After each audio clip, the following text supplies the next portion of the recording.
At KVGC News Time, now 7 minutes after the hour. In the news for today, Calaveras County is working towards reimbursing registered marijuana farms.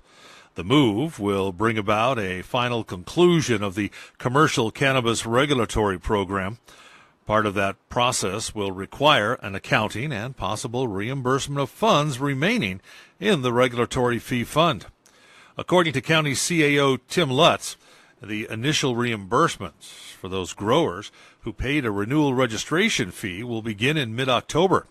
Renewal fees were paid on 28 cultivation sites, which will now be notified of the availability of a refund check. Lutz says there will still be a surplus in the commercial medical cannabis registration fee fund, even after the renewal fees are repaid. Further review and a complete accounting of costs of the program will be required before any remaining funds will be dispersed on a prorated basis to other participants in the regulatory program. Now, that accounting will begin later in the fall.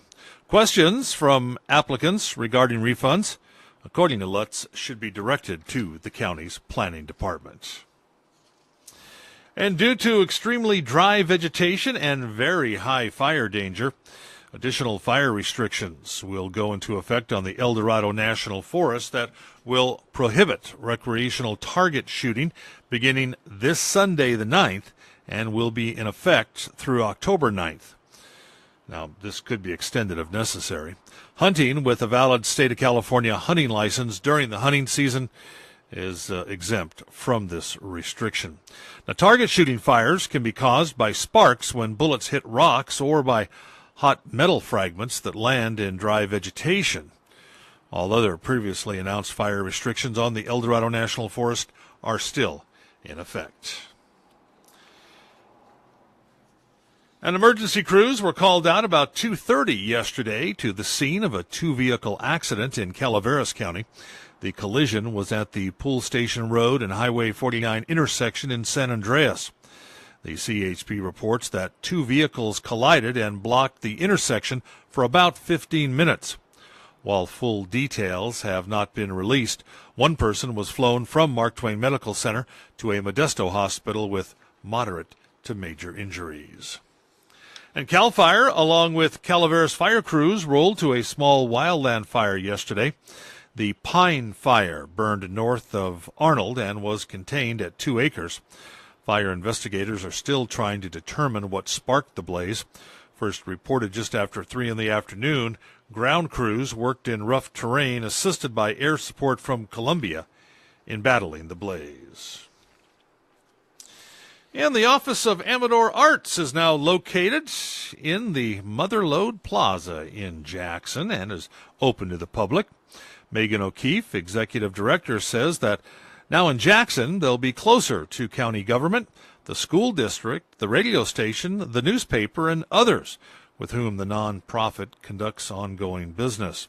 The new location will also allow for small events, meeting space, a safe and creative free place for student artists, and a showcase of the latest art creations by local youth as well.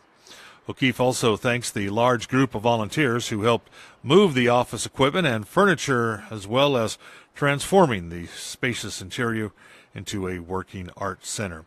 You can still reach them. Their number's the same, 267-9038. And O'Keefe says for the time being, their mailing address will also remain P.O. Box 206, Sutter Creek. A grand opening is scheduled to be held during the annual holiday mixer on December 6th. And after a series of unfortunate events, the Argonaut Mustangs will no longer be traveling down to Oakland to take on the Stellar Prep Thunder. Stellar Prep's recent matchup with the Muir Mustangs out of Pasadena resulted in an all-out brawl on the field, which forced officials to end the game early. The number of players suspended from Stellar Prep is unknown, but it was enough for them to be shorthanded and unfit to play against the Mustangs tonight. So instead, Argonaut will be hosting Sierra Ridge Rites of Passage. That game will take place at 1:30 this afternoon at Dan Barnett Field. There will be free admission to the game, and there will be no JV game. And that's a look at local news on a Gold Country Friday morning from the KVGC News Center. I'm Jim Geedy reporting. Remember, for the latest news, traffic, and weather 24 hours a day, visit our website, kvgcradio.com.